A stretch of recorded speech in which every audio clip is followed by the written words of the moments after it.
OSA had always been the kind of person others described as steady, the dependable one. The friend who stayed calm, who listened more than she spoke, who seemed to carry life with quiet confidence. Teachers trusted her, friends leaned on her. Even her family believed she had everything figured out. But what no one saw was the weight OSA carried in silence.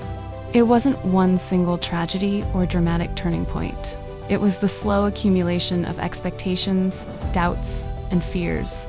The pressure to succeed, the exhaustion of always needing to be okay, the quiet voice that asked, "What if I'm not enough?" Each day, OSA moved through routines like an actor who knew her role by heart. Smile, perform, achieve, repeat. And for a while it worked, until the cracks began to show in the moments when she was alone, late nights staring at the ceiling. Mornings where even getting out of bed felt like climbing a mountain. She told herself it was just stress, just a phase. Everyone gets tired.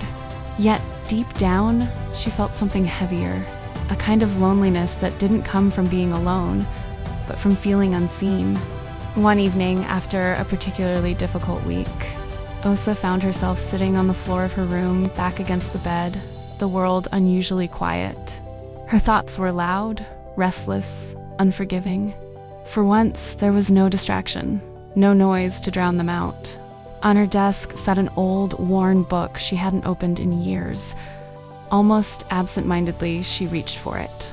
The pages fell open not by intention, but by chance, or so it seemed. Her eyes landed on a verse she vaguely remembered hearing long ago.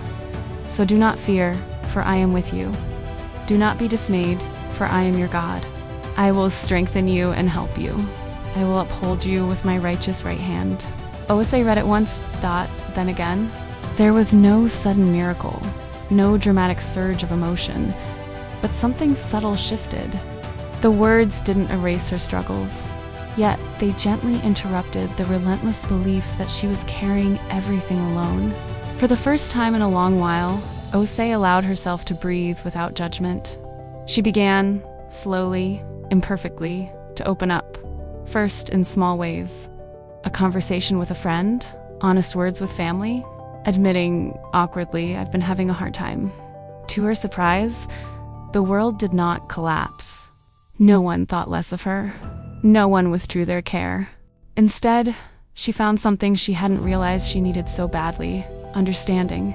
Patience. Connection. Life did not suddenly become easy. There were still uncertain days, still battles with doubt and fatigue. But Osa learned something that quietly reshaped her story. Strength did not mean never struggling.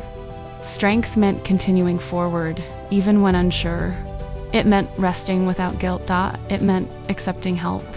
It meant believing that difficult seasons were chapters, not conclusions. Years later, when others would ask Osa how she managed to stay resilient, she never claimed to have mastered life. She would simply say, with a knowing smile, "Because I learned I was never walking alone."